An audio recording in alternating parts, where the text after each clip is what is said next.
नमस्कार प्रिय साथियों।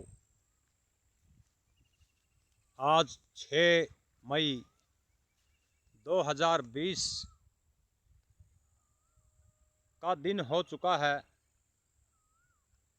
और आप सभी लगभग जो किसान साथी हैं वो जानते हैं जो किसानों का कार्य था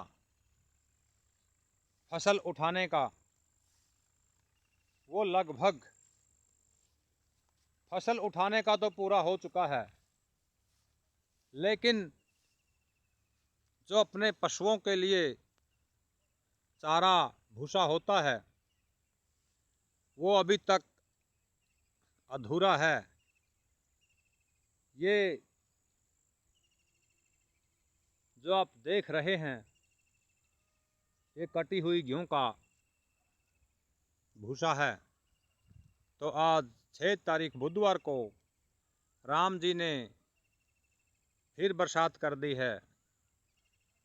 अभी अभी जो राम जी बरसात के रूप में पानी बिखेर रहे हैं अपने खेतों में, ये किसान के लिए हानिकारक है, क्योंकि किसान के पास इतना पैसा नहीं होता कि वो अपने पैसे से और पशुओं के लिए चारा खरीद सके, भूसा। प्रिय बंधुओं, किसान एक ऐसा ईमानदार व्यक्ति प्राणी है जो अपने जीवन में हर संकट, दुख, दर्द एवं कष्ट सहन करता है। इसकी जीवन गाथा, इसकी जीवन शैली एक ऐसी है जो शायद कोई नहीं जानता, सिर्फ किसान ही जानता है या फिर भगवान। क्योंकि जो व्यापारी लोग होते हैं वो तो अपना कार्य करके किसी की सुधि ना लेते हुए अपने अपने ऑफिसों में, घरों में रहते हैं, लेकिन किसान ही एक ऐसा आदमी है जो दिन रात मेहनत करके अपने जीवन में दूसरों के लिए अन्न पैदा करता है, क्योंकि इसको अपने ही नहीं बल्कि समाज के हर प्राणी की चिंता रहती है। ये आप खुद भूखा रह करके दूसरों के लिए अन्न पैदा करता है, दिन रात 24 घंटे अपने खेत में रह करके। तो प्रिय साथियों, मैं किसान की जीवन शैली के बारे में बताना चाह रहा हूं कि आप इसकी तरफ ध्यान से सुने और इसका जो जीवन है उसको ध्यान में रख के हमें किसान की मदद करनी चाहिए जितना हो सके, क्योंकि किसान ही एकमात्र ऐसा इंसान है जो साल के मौसम के जो 4 मौसम आते हैं साल के अंदर, उन चारों का कष्ट सहन करके अपने जीवन में ये आगे बढ़ता है। तो प्रिय साथियों, अगर किसान भी एक समझदार व्यक्ति, सुलझा हुआ व्यक्ति होता तो ये भी बड़ी बड़ी गाड़ियों में चलने का साहस करता, क्योंकि बेचारे को इतना मालूम नहीं कि ये क्या करे। अरे भाई, आप सभी जानते हैं किसान के बारे में। किसान जब अपनी फसल उठाता है और आजकल तो जैसे कोरोना नामक बीमारी चली हुई है और आज पूरा भारत देश लॉकडाउन के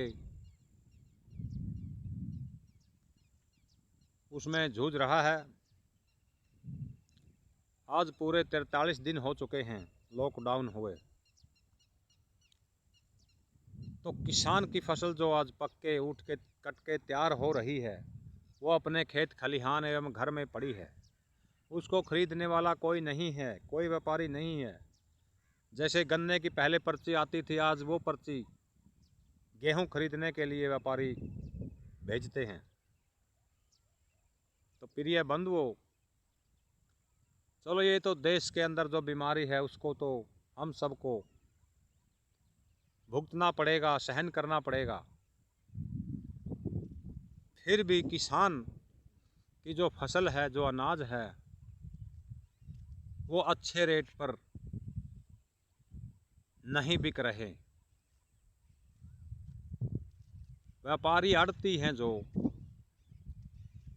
अपने ही मनमाने औने पौने दामों पर इस फसल को खरीदते हैं, जिससे किसान को बहुत घाटा होता है और वो अपने परिवार का गुजारा चलाने में असमर्थ है।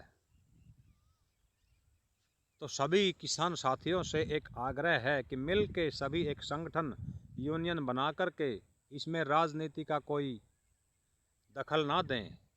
सिर्फ और सिर्फ किसान के लिए ये संगठन, ये यूनियन बनाएं, जिससे हमारा अनाज अपने खेत से अपने बनाए हुए खुद के रेट पर हम बेच सकें। तो भारत के सभी किसान साथियों से यही आग्रह है कि आप सभी मिलके एक ऐसी संगठन बनाएं जिसमें कोई राजनीति का मिलावट ना हो और हम अपने जीवन में हर संभव प्रयास करेंगे आगे बढ़ने का। हमारे जो बच्चे हैं वो भी आगे नहीं बढ़ पाते। व्यापारी लोगों के, बड़े बड़े व्यापारी लोगों के जो बच्चे हैं वो आसमान छूते हैं, लेकिन हमारे बच्चे क्या हैं, पूरी पढ़ाई भी नहीं कर सकते, क्योंकि हमारे पास इतना पैसा नहीं है। और पैसा क्यों नहीं? क्योंकि हमारी फसल अच्छे भाव में नहीं बिकती। जैसे आज हमारे भारत देश के अंदर, खासकर मैं हरियाणा से हूँ, हरियाणा में आज कैथल ज़िले में गेहूं का भाव है जो 1925 रुपये प्रति क्विंटल के भाव से गेहूं खरीदी जा रही है। और जब हम बाज़ार से किसी आड़ती से दवाई या बीज लेने जाते हैं, वो हमें 100 रुपये का 100 ग्राम चीज़ मिलती है, कहते कि ये महंगा है। तो ये आप समझ लीजिए, उन आड़तियों व्यापारियों का तो 10,000 रुपये प्रति क्विंटल बिकता है जो सामान है, और हमारी कणक सिर्फ और सिर्फ 1925 रुपये प्रति क्विंटल की बिक्री की दर से बिक रही है। तो किसान आगे कैसे बढ़ेगा? ये गरीब ही होता जाएगा, निर्धन ही होता जाएगा। ये आगे भविष्य में क्या कर सकता है? तो प्रिय साथियों, आप सभी से निवेदन है कि आप सभी मिलके अपने जीवन में, अपने समाज के लिए एक संगठन बना कर के आगे आएं और सरकार से ये मांग करें कि हमारा एक अलग से कानून बिल पास किया जाए, ताकि किसान को हर तरह की सुविधा प्राप्त हो। जय हिंद, जय जवान, जय किसान।